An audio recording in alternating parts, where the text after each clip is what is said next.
Hello, everybody, and welcome to the Torch Snuffers podcast. I am your host, Colin Connors. With me, as always, is my wonderful co-host and Latina flavor, Alicia Garza, Hey y'all. and the always insightful Alex Cash, Hi. the ninth most beautiful man in Survivor podcasting history, Stephen Lehman, Hi, Colin. Thanks. the always entertaining Jack, Hey there. and I guess our somewhat special guest tonight, someone who has graced us with our presence, the super amazing Prince Ty. Everybody else cancel. Fine. Okay, so we The have a lot previous to talk guest about. The previous guest stole Abby Maria's bracelet. It was in their bag. They've been it was a detained Now they're it was in a whole by mess. the authorities. And she It is was a still power yet to wear bracelet, it. guys, and I feel like that's the most important thing is that it was a bracelet of power, and I always get Oh, upset yeah, when people it steal was. my power bracelets or earrings or any of my power accessories. Very important. Very There's important. a power bottom joke there, but we're not going to go there because we got to talk about the most recent episode of Survivor. Oh my God! It finally happened. 2 tribes dissolved into 3. This is a fan fictioner's wet dream. Steven, as a Survivor superfan, how long have you been waiting for this kind of thing to happen? In terms of like the actual show, I've been waiting for it for a while. I'm excited to happen this season. I've experienced it in a few, orgs before, but like it's cool to see this like happen on the actual show. So I'm really excited that it finally is happening. That they're going from 2 to 3. And Ty, do you think their decision to go from 2 to 3 is more based on the fact that they haven't done it before, or the fact that they go, okay, these are our returning players, so we got to throw something crazy at them? A little both. I think a little of column A, a little of column B. I mean, it is the 30th season of Survivor. It's something special. It's supposed to be a special season, and to that end, they want to do something that they haven't done before. And at the same time, I can't recall where I remember hearing this. It may have even been from you in the podcast or you mentioning the podcast, but it sounds like they're just trying to throw as much new shit at these players as possible because they all think that they know what's going to happen.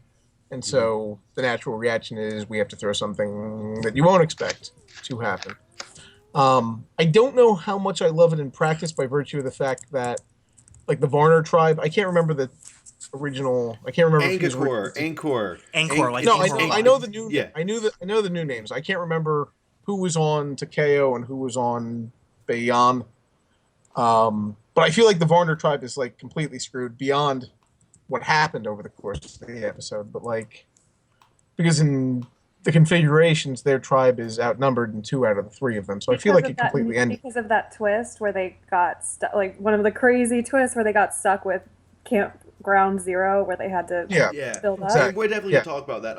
I did Yeah. actually, I want to highlight a kind of a character aspect, which is the very first confessional we got was, or one that seemed of prominence, was Terry Dietz being like, oh, I'm on top of the world, blah, blah, blah. And to me, that's massive foreshadowing. And Jack, I guess I wanted to ask you about this because you seem to know a little bit about editing.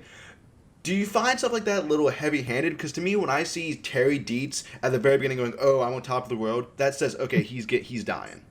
Yeah, a lot of the times when they have these really over-the-top confessionals, it's like, well, that's obviously a misnomer or they're trying to lead us the wrong way. But it's hard to determine if they're like being way too obvious about it or if it's actually a good thing. Okay. Oh, and then on a similar note, we also had Savage's kind of Alex. Let's talk about Savage real quick. Savage's kind of like drama queen, like, I'm on the tribe now. This reminds me of last time, which I understand why it reminded him of last time, but to me, once again, it's just this kind of like almost monotonous kind of tool of editing. Alex, and then we'll go to Ty real quick. All I'm Well, saying. All I would have to say is that, if this tribe feels like the last one, I think that's partially because he's acting the same way as prior. In the fact that he's being sort of a paternal figure and is somewhat condescending to those who are outside of his circle.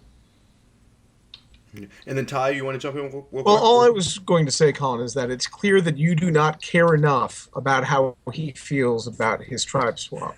Just like Steven did not care enough about his story. Like, it's true. very important that you care about things that Savage cares about, because he just cares about them so deeply. Yeah. So, And his wife's a Playboy deep. model or something. Absolutely. Alicia, you wanted to say something before? As Andrew Savage is my winner pick, Oh, I will God. go ahead and weigh in you picked here. poorly. I mean, Some you things guys, have not you kind of changed. have to put yourselves in the shoes of all of these second chancers because you have to know that pretty much every day of his entire life since his season that he has been replaying that swap and like what he could have done over and over and over again. And to find himself in round 3 of the game, they're what, 9 days in, a week in, and it's happening again. That to me, if that was happening, would not only be devastating, as he said, but pretty much be my worst nightmare. And so Well, I think he didn't explain his feelings well enough. I think he could come from it with more of like a, wow, like, this is happening all over again, and it made me so and I've been so upset about it. And instead, he kind of threw himself a pity party of like, this sucks. I'm not Well, gonna try hard. But I like, think that's where my problem with it came in was that necessarily not that he was mad about it, but I feel like the fact that he was dumb enough, and we're going to talk about dumb verbal decisions later this episode, dumb enough to be so open, like my tribe was perfect, now this tribe sucks. I was in such a good position over there. That just seems like horrible gameplay. And Steven, I know you hate Savage, so you can hit on that real quick, and I then don't we'll hate jump him. to Jack. I do think he's a bit condescending, and I do agree in the same vein that he has been sort of reflecting the gameplay that he had in Pearl Islands, and that he is sort of the leader of his tribe or his group, but it's at the cost of really alienating the rest of the people you got to play with, which I don't necessarily think is a great move. And I get that that's how he keeps his group together of creating an us versus them mentality, but I think there's also a degree where you have to sort of keep in mind what may or may not happen, and you may just want to be like, maybe it's a good idea to make nice with outsiders. But Yeah. Well, and then also, I guess my thing is he could have just been like, oh, we switched tribes. He didn't need to be so vocal about being so connected. And Jack, you wanted to jump in? Yeah, I was gonna comment on like his outspoken negativity.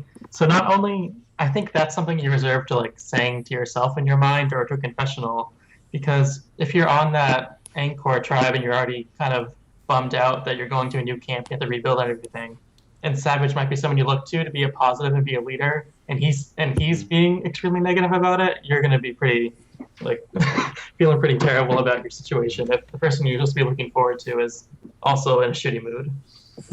Fair point. And then Ty, are you Well, just stretching? To be fair, I mean, don't get me wrong. I'm certainly not a Savage apologist, but look at that group. You have Varner, who is fantastic, but because he is such a witty, negative presence, that that's why he's fantastic. And then you have Abby Maria, who is to positivity what I am to speltness.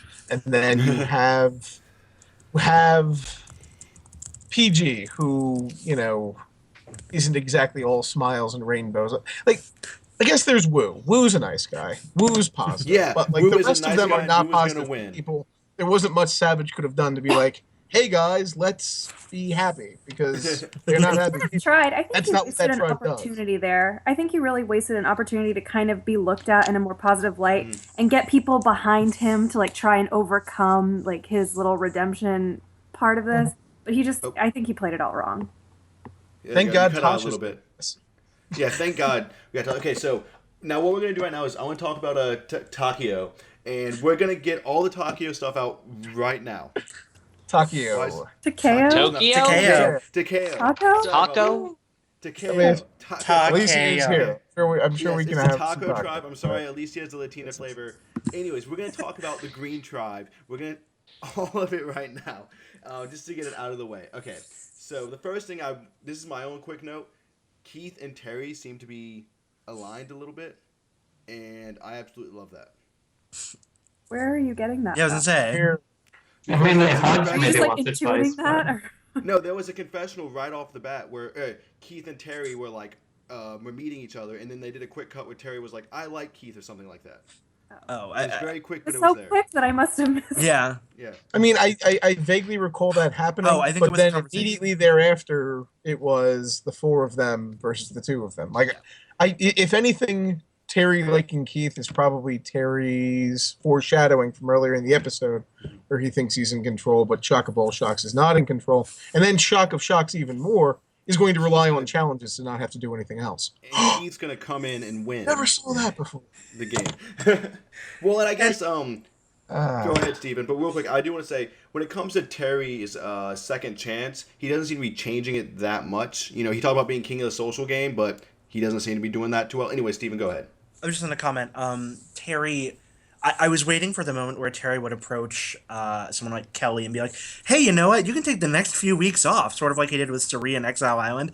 We're probably going to vote you out at 8th, but you can still just join us and take the next few weeks off.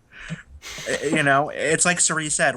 He's like a dictionary salesman when you already have an encyclopedia. Like, what do you need a dictionary for? So. Well, he doesn't I will seem to be say changing this, that though. much. I was impressed with what he did last week. Like, I have never, ever been impressed with anything he's done. I will give him credit for noticing, look, there's one person over here and there's a bunch of people over here. I should go get that. He did do that one thing. It's just that seems to be his allotment of intelligence for the game. And that's fine. But And I want to ask Jack about this thing. We're all saying Terry is just way too arrogant and is like, oh, we're going to win all these challenges or whatever. But, Jack, do you actually think they could lose a challenge with this setup? Because I don't think they're going to. I don't think this tribe is ever going to go to Tribal Council. At first, when they first showed the tribes and they were talking about all their physical strength, I recognized that. But I didn't realize they also had Joe and Cass, two of the people in recent memory are probably one of the best puzzle makers and puzzle solvers in recent Survivor memory. So they have a really strong physical tribe, and these two blew it away. Sorry to spoil the feature, but blew it away at the puzzle part of the challenge. So they have a really stacked tribe from all points of the. And then I would say Sierra is the only really bad tribe competitor person. Because Keith was actually really good at the tribes in San Juan, or the challenges in San Juan del Sur. So while we're all making fun of Terry for being so arrogant, I feel like it's not a faux confidence, and anyone can jump in. Alicia? I think it's more. I think he's just more confident in himself. Sorry to cut you off. Go ahead. He's not bragging about it. I think he's happy. This is the kind of group that he wants, and he's looking forward to beating other people in challenges. All right, go ahead, Alicia. The confidence of the members of the Takeo tribe remind me a lot of one of my favorite Survivor players, Ozzy, in that they are Okay, you're done talking. but they can back it up because they are all challenge beasts, and so I think we won't be seeing them lose. Yeah, they won't be. And that will do them a ton of favors at an actual merge situation. Just like it did with Ozzy, just like it does with all of those players. I don't know. Let's put it this way.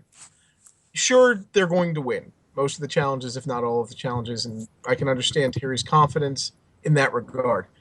That being said, the reason that he is on the show and the reason he's on a character is because, the reason he's a character that was even eligible to come back is because he's an arrogant jackass. Terry is an arrogant jackass. This is not debatable, and it will bite him in the end.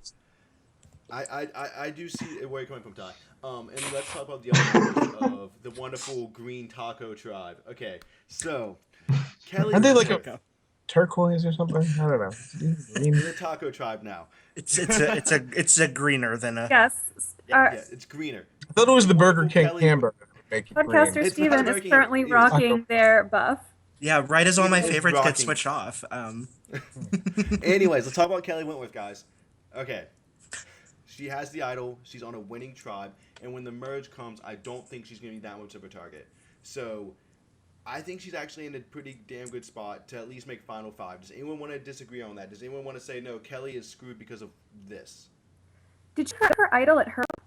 Well, she's still at the same tribe anyway. Oh, okay. There's a So even rule if she- that if you leave your idol at your old beach and forget to bring it with you, the producers will take it to your new beach for you. Yeah, they'll give you a new idol. And then, actually, I'm glad you brought that up because I wanted to clarify some stuff about idols.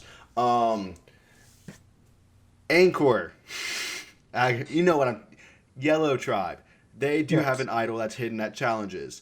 Bion's idol, that was the one that was still hidden, and that was the clue that was still hidden from before. Obviously, they sub out the clues for the challenges, but it's still the exact same one. So, technically speaking, Kelly could have wound up on the Pink Tribe and gotten another clue, but she didn't.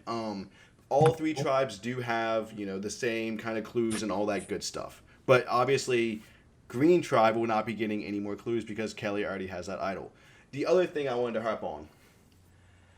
Is anyone even remotely surprised that Yellow Tribe lost when they got basically nothing right off the bat? And No. Ty, I think me and you are going to have a different opinion on this because I think it's complete shenanigans to throw people into a tribe with literally nothing. To me, that's not fair at all. I don't think you need to give them everything, but to give them nothing and then be surprised they lost, that's the exact same thing that happened in Survivor Fiji. I actually completely. I don't know why you thought I would disagree with that. I mean, they were fucked. They were clearly fucked going in. I mean, beyond the fact that they only have, Wu, like as far as like, well, they have Savage, I suppose, but Savage was busy inner monologuing, himself, and people didn't care enough about that. Savage. Anyway, I'm digressing. As far as It's BS. like, it wasn't a surprise to me. I feel like they're probably the weakest of the tribes anyway, but it was not a surprise to me in the least that you throw these people in, they have no rice, they have no food, and they lost. Honestly, I mean, it wouldn't surprise me in the least if they were okay with seeing that group and like wanting them to go to tribal council and the chaos that would be, because Abby Maria was there, and Abby Maria is a crazy person. And then, it's hard to Alicia, say. you want to jump in real quick? Yeah, so I mean, this is probably me being naive and like hopeful, but when they got to their beach and they were like, we don't even have bamboo, which obviously they ended up having bamboo, but they were like, we don't even have anything. I thought for a moment they were gonna go a little further back into their jungle and find like the most amazing setup, and they were gonna be like secretly rewarded for having to go to a new beach. And I was getting legitimately excited about like what tent they might have at their camp. They have like a tent and like some beds and stuff. But Jack, just from a kind of fairness of Survivor standpoint, do you really feel like in future seasons they shouldn't do this? Because we saw the same thing in Fiji. It never worked out. It just seems to be like a giant waste of time. And it seems to be putting at players at a major disadvantage that they didn't even deserve. It's not like a swap got them. It's the fact that it's like, hey, production's picking you just to have a shitty life for no reason. Yeah, I'm the type of person that agrees that things should be like on an equal playing field for everyone, and the decisions they make and what happens in the game should determine whether they succeed or fail. So these people just had like a 33% chance to just get fucked over. And not only did they have no supplies, like the supplies they got at the very beginning of the game when they were on that boat, Angkor just has no opportunity to have anything like that the other tribes would have. So they were just Exactly. nothing went their way, and they just got fucked over for no reason. Okay, and then Steven, did you want to chime in real quick? Yeah, just real quick with what you said with Fiji. It's sort of like the swap. You had the people pick new tribes, and it was luck of the draw. One buff was green, one was orange. Green buff got to go back to the haves camp, whereas the orange had to go back to have-nots. It's sort of like Karor and Oolong, the rich getting richer, the poor getting poorer. Do I see Angkor getting oolonged? I hope not, but it's not out of the realm of possibility. I think, and this is before I'm going to jump to you, Alicia. I think what's going to happen is it could get so bad, they get to like 14 and they go, okay, 2 tribes of 7. Anyways, Alicia. I was just gonna say that while I do agree that it's definitely unfair, it is not fair at all for that tribe to have to undergo all of that extra work and not have any of the reward, even the reward challenge things back at their camp. Mm-hmm. You have to remember that Survivor is a little bit about luck as well. And so, they got some bad luck by picking the buffs that they did. And that's honestly just part of it, because you're not going to win Survivor without getting a little lucky. That's true. And the other thing that Ty? I have to counterpoint, just to wrap this up, it's a television show. Was I entertained by the fact that the people who were in that tribe went to tribal council? Absolutely. You had Savage being melodramatic and me savoring his death the entire episode. And you had Tasha just trucking right through and doing Tasha things and making things okay. And you had Varner losing his shit in the most entertaining way possible. And you had Abby Marie and PG hating each other, as life is meant to be. So, I mean, we can complain it's like the sun about the rises and fairness. Abby and PG hate each other. Yeah, indeed. It's delightful. It's delightful. And so before we do get to the fireworks, but anyways, a very good point. We got to talk about Bayon. Okay, so I believe there was a lot of people who wanted to talk about Jeremy and Spencer's girlfriend baby mama drama. I feel things. Baby mama. Yeah. I didn't know there was any children involved. In my mind, it's a baby mama drama because otherwise he's just being a wimp and just needs to tell her he loves her. That's just my Oh opinion. my god. Okay. There's gonna be a Alex. cover on Star magazine that's like Spencer's baby mama rejected. It's all gonna start because you created this rumor on our podcast. That's what this episode's gonna be called, Spencer's baby mama. Oh God. Okay. I can't even picture Spencer Alex. having sex, to be honest with you. So I don't agree Oh. with this theory. I do not agree with this theory at all. But anyway, Oh. I think I that. think he would have that same anger face like when he gets second place in the challenge. And I'm like, Oh anyway, God. Alex, go Oh, ahead. stop.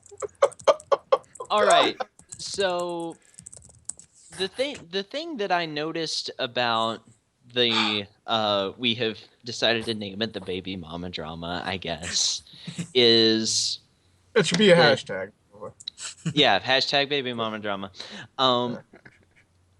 That this had sort of the shape of a okay, let me start that sentence over. This had sort of the shape of a good character moment, like we would see in an earlier, quote unquote classic season. But the thing that sort of struck me as weird about it, and more emblematic of modern Survivor, is that we were not hearing about Spencer's girlfriend thing because his thoughts about his girlfriend influenced the way he played the game in any way. Rather, it was just strategic deployment of personal details.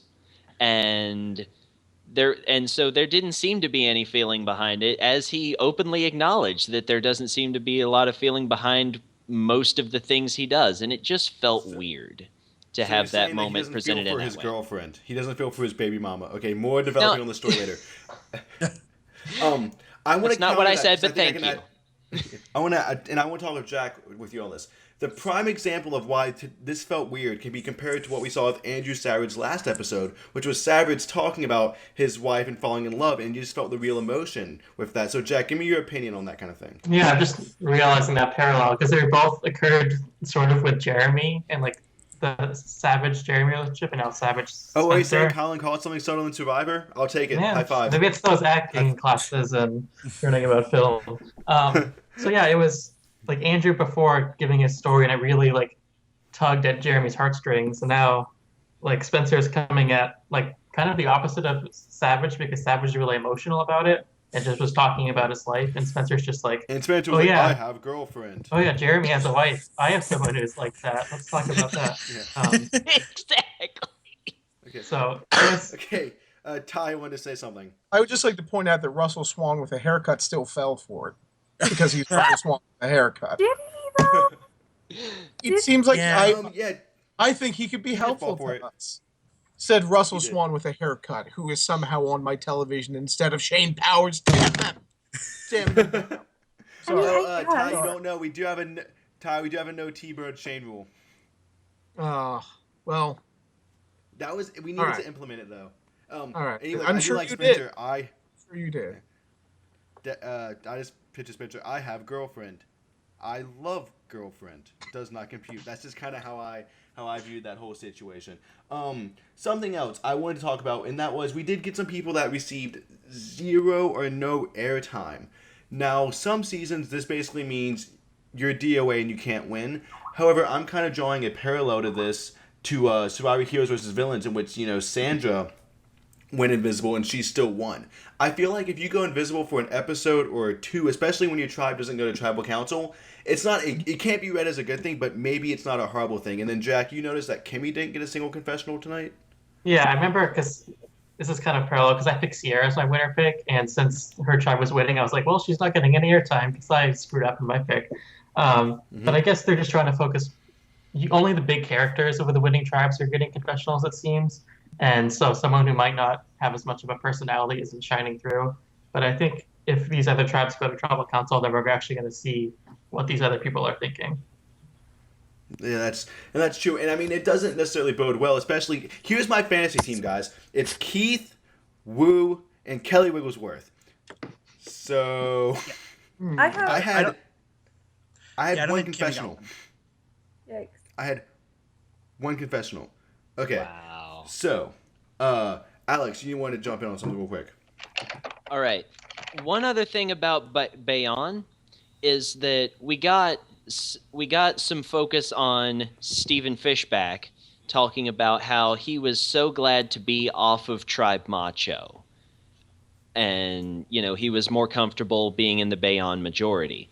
The thing that struck me about that was that Jeremy is still on the tribe. So Jeremy is doing a good job at not projecting himself in an alpha male-ish way. So I got to give props to Jeremy for roping in Steven when he felt like he was on the bottom previously. And I guess if you remember correctly, back in San Juan del Sur, Jeremy was considered one of like the nicer guys. He would like let the girls eat first or whatever. So it's Jack then Steven real quick. Yeah, just to touch on what Alex said, I remember early in the first episode, I think Jeremy spoke well of Steven, but Savage was the one that was like, no, I don't like Steven. So I think Jeremy... And then Savage was like, I'm haunted by being a millionaire and losing a game show. My life's horrible. My wife's beautiful. Yeah, so I think the Jeremy and Steven relationship wasn't that bad. Okay. And then Steven real quick. So as another Steven, no, but I think part of Steven's, I don't want to say, I guess, newfound confidence in Bayon was more on the fact that there's two outsiders versus his actual standing in Bayon. So I don't know if that's necessarily the case or not, but I don't know if we can necessarily put too much stock in that because, in theory, it's 4-2. They have two outsiders. So I think it's a little too early just to raise insight of, hey, he's in a better position now besides not being in the minority. I guess, and I want everyone to, this is a yes or no question. If Bayon loses, does Kelly Wigglesworth or Spencer go, one of the people on the outside? Yes or no, Steven? No. No. Okay, Jack. If anything, it's Kelly, not Spencer. Okay, Alex? No. Okay, Alicia? I'll say yes. Okay, Ty? You see, this is killing me because I was like doing weird things with my hands so I could make a further point on this. If I'm going to go with one, I can't go yes or no, and I'm not on every week, so you can't punish me for it. I'm going to say probably, but it's undetermined. Oh, and I feel that's fair because I don't know. For me, I think Kelly Wigglesworth is doomed for the one time they go to tribal council because but she knows it's in his pocket. It's in his pocket, and she knows it now. Because isn't that the entire drama was Varner telling her to look at someone's pocket? Indeed, yes, indeed, Stephen Lehman. Indeed. Wait, did you not all catch? I didn't. Did you not catch? I couldn't tell what he was saying. Yes, I couldn't read Varner lips. saw the. Okay, I mean, I hate to jump the gun, but since apparently nobody knew about this. Go ahead. Jeremy had the idol in his pocket. Varner saw it, and that is what came out to Kelly. It is in his pocket. Kelly knows that Jeremy has the idol. So to that end, is she probably still gone? Because who knows what the other four are going to do? Maybe. It's hard to say. But she knows he has the idol. And that's why all this drama... Okay, there's a frenzy. I'm going to do a host. I'm going to moderate it. So, First off, Todd, if that is in fact what he mouthed, holy crap, I'm upset they didn't spend more time on it, but that's amazing. Now, some people here are saying that he didn't mouth that he mouthed something else. Here's what we're going to do. Instead of spending 10 minutes talking about it, we're going to wait till tomorrow with all the press release stuff and then go, oh, okay, that's what happened. Because to me, it makes a lot, Ty, your point makes a lot of sense that it would be the idol thing.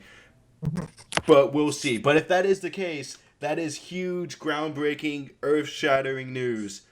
We'll see. Okay. Another thing we did see on... Okay, remember how I said we weren't going to go back to the Green Tribe? I lied. I did want to point out real quick, Kelly throwing Terry under the bus for the idol was absolutely amazing. And go Kelly, Steven, and then Ty. I actually think it was I don't think that particular move was too bright. And the reason why is because I think it either makes them target her so she has to flush her idol, or it splits votes and she accidentally gets herself voted out. I didn't think about it like that, Ty. That's a damn good point. He took the words out of my mouth. You don't want to tell someone that the obvious target has an idol. that's not good for you. But they're never going to lose. Well, I mean, I guess if you were someone else, but since there's only two of them. True. But yeah, I don't know. I think that's actually when it's more tenuous, but because it's 4-2. It's not like Yeah, you know, exactly. It's not like they can split the votes between, Damn good point. All right. So I take that back. Kelly, you're messing up. Kelly, you're going to be the next one voted out. Well, I don't necessarily think that. Yeah, I just think that was a misstep. Great point. Because why not just say it was two random people on one of the other tribes, and then you're not like. I think the bigger issue is that she suggested he had it. He's been out in the woods for hours and hours and hours, so it's like hint. You could have effectively said, "I'm sure he's been looking," and Yeah. cast paranoia towards him without them thinking immediately, "Oh shit, I guess you got to die first, dear." Right. Yeah, I guess we're going to put the votes on you. Yeah. Well, I guess on the re-vote, they would vote out Terry, but Sure. why even take that risk? Indeed. Okay. Indeed. So, we have talked ad nauseum about the other two tribes. Let's get to the fireworks. Ty, thank you for kind of, bringing up the Is It the Idol, and thank you other guys for saying that he was saying something else, because I'm actually very excited about that. I'm looking forward to some of the exit interview stuff tomorrow. So,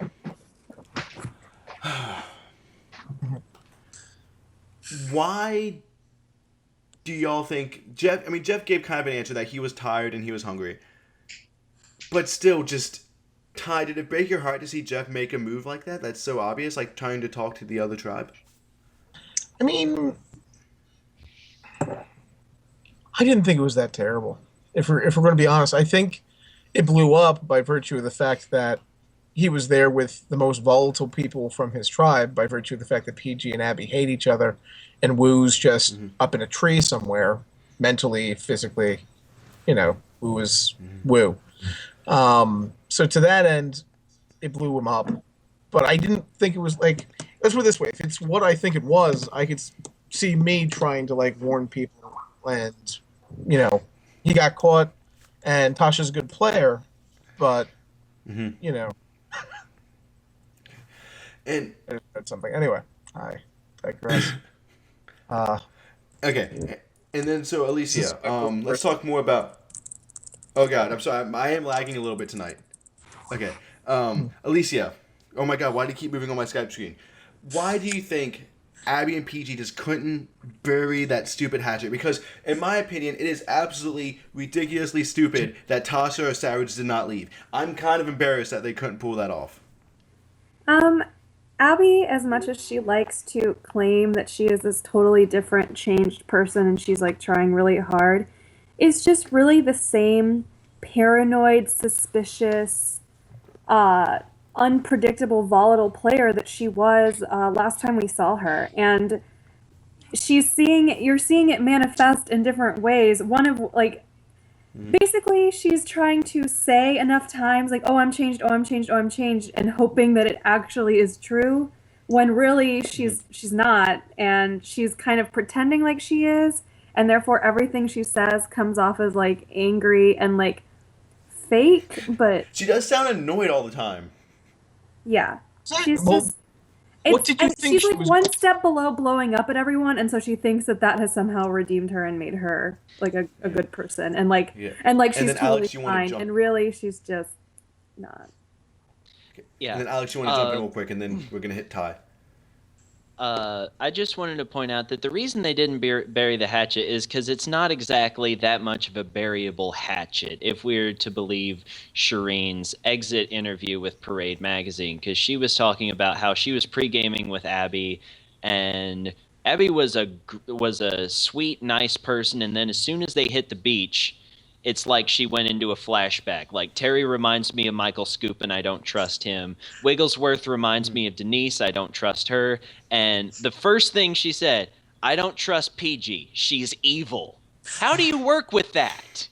That's your snap judgment, is that, she's from Satan or something. How do you bury that hatchet? I don't know. Maybe with a. You don't. I don't think she didn't, and that's why. The simple truth of the matter is that Abby Maria. I mean, I would never want to play with Abby Maria, because you cannot control that level of insanity. She is absolutely positively insane. What should have been the easiest. Let's put it this way: if Varner and Woo well, Wu did vote for her, but if Varner had been smart, he would have tried to throw Abby under the bus rather than throw PG under the bus. Because the best thing that they could have done at that point is be like, look, Savage and Tasha, do you really want to tie it for Abby? They get rid of Abby, and then those three go back to killing the other two in the next time they lose, because they will probably lose all of the things. And they didn't do that. I actually agree 100%. Varner was, freaked out over his own thing, and now, now Tasha's on top. I won't say Savage because, Abby will probably end up not liking Savage and get bored with the stories and then get angry. But for the time being, that's right, Abby, or Alicia. That's right. Abby is probably going to ruin Savage's No, game. I refuse to believe it. Dread it. Is Abby the new Lillian Morris? Abby is Lillian too. Oh my goodness. Absolutely. Possibly. That's a great parallel. Okay, I could but see Jack, her let's as a talk Girl a little bit about Scout. Jeff Varner. Sorry. Okay. Jack, let's talk a little bit about Jeff Varner. So, past 2 episodes, we've seen Jeff Varner be able to kind of rally the troops or whatever. How come he couldn't do it this time? Because I agree with Ty that he should have thrown Abby Muir on the bus or still somehow put 3 votes on Tasha or done something besides vote out his best ally. Why couldn't Varner get it done right now? I'm not so sure. The only thing they showed us really of Jeff once they came back to their beach was him either lying in the shelter or Abby was like, I want to put out PG. So it didn't seem like, from what we saw, that he was very motivated, even though he was on the chopping block, or maybe he was not feeling well, or what the deal was. But we didn't see the normal Jeff who was out actually talking to everyone. He was just kind of hanging out. I mean, his And then Alicia, jumping on that? Yeah, his credibility took a hit after Tasha called him a rat. I mean, even if it wasn't true and he wasn't doing anything but coughing or sneezing or now that there's a little seed planted that, oh, maybe Jeff is a rat, maybe he was up to no good. And so that doesn't help when you're coming to someone trying to convince them to vote a certain way and they're sitting there Well, thinking, I guess just from him as a player, though, he could have gone up to Wu and PG and been like, yeah, I was talking to our other allies. Why is that big of a deal? We're all in this together, right? Okay, and then Steven and Ty real quick. You have to remember that Wu is up in a tree. Just a real quick note, as one of I would Tasha's get along with Wu. as one of Tasha's most staunch defenders in Kaguya, and you can get the tapes for that. I don't actually know if calling Varner out in front of the tribe at the challenge was necessarily the best option. And the only reason why is because that public venue, I think it casts suspicions on all of them versus just Varner if she did it back at camp. Hey, I saw X, Y, and Z going down. He was trying to do this and that. I just don't know if calling him out in a public venue was necessarily the right avenue. I mean, in the end, it did get her. She got her way, but. I mean, she knows she's on the bottom, and so she's probably been alert and trying to get anything she could to claw her way elsewhere. So she saw that, and she totally. I can't tell if you're trying to be menacing or if you have something you wanted to add.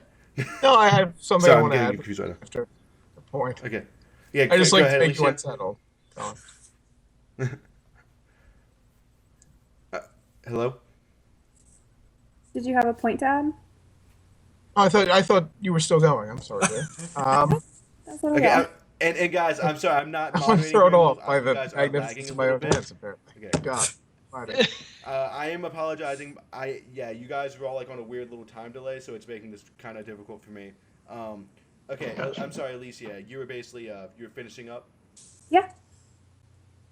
Okay. So we have. I guess something else we should point out is we have this thing that's been brought up in kind of pre-game interviews and post-game interviews, which is the fact that Jeff Varner wasn't physically doing all that too well. And Jack, do you think this could be playing a part in what's actually wrong with him? Because they were saying he already had labored breathing and stuff like that. Maybe that's why. Maybe he was just out on that beach being like, screw it. Yeah, I mean, we haven't really seen him do all that much strenuous work the entire time he's been here, so I wouldn't be surprised if that trend continued and he didn't really do much. Okay.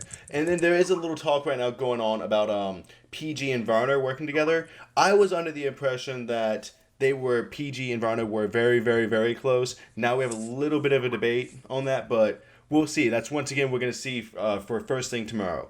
So speaking of which, before we wrap things up, is there any final thoughts? Are there any soapboxes we would like to see? I mean, PG's gone. We're all sad. Savage is still in somehow. And we're happy. All right. If you have a soapbox, now is the time to stand on it. Oh, and also, haha, Steven, you're out also. So Yes. Just real quick, get Kelly and Kimmy a confession list next week. God damn it, editors! Like, is that too much to ask? yeah, to, if like, not, then we know they're done. I would just like to add that much like Kelly, I love that Jeremy went for it and grabbed the idol despite, I guess, it being pretty tricky to do so. I was thinking about it and watching the challenge, and I bet as him and his tribe were strategizing, he was volunteering to unlock the boxes specifically so he'd be first on the scene with all the boxes and not, up with the bamboo pole far away. So I thought that was cool that he very obviously steered his tribe in the direction of, let me be unlocking the boxes so I can be close. What I would love is if he was like, let me just unlock the third box. Let me kind of just do that, guys. And I don't even need to unlock it. Let me just inspect it. Let me make sure there's no bugs. Let me go touch it. Something seems off about this box. I think it's somehow different than the other boxes. Yeah. Hey guys, hold on. Let me look at this box by myself. I gotta take this box to the woods. This could be dangerous. Anyways, Look over there, flying fish. I would like. what like just to bit thank, my ass? everybody for joining us. I want to thank Steven. I want to thank Alex. I want to thank Jack. I want to thank Ty and our wonderful new co-host Alicia Garza for another fantastic episode. Also, I want to point out, I also do sketch comedy. I'm going to be posting a link to my sketch comedy in the Survivor box below. And what I want all you listeners out there to do is actually watch my sketch comedy, because out of all the panelists tonight, only one of them has watched the most recent one, and he described it as passable. And that is a hell of an endorsement. Anyways, thank you all so much, and have a wonderful evening. Bye. Bye.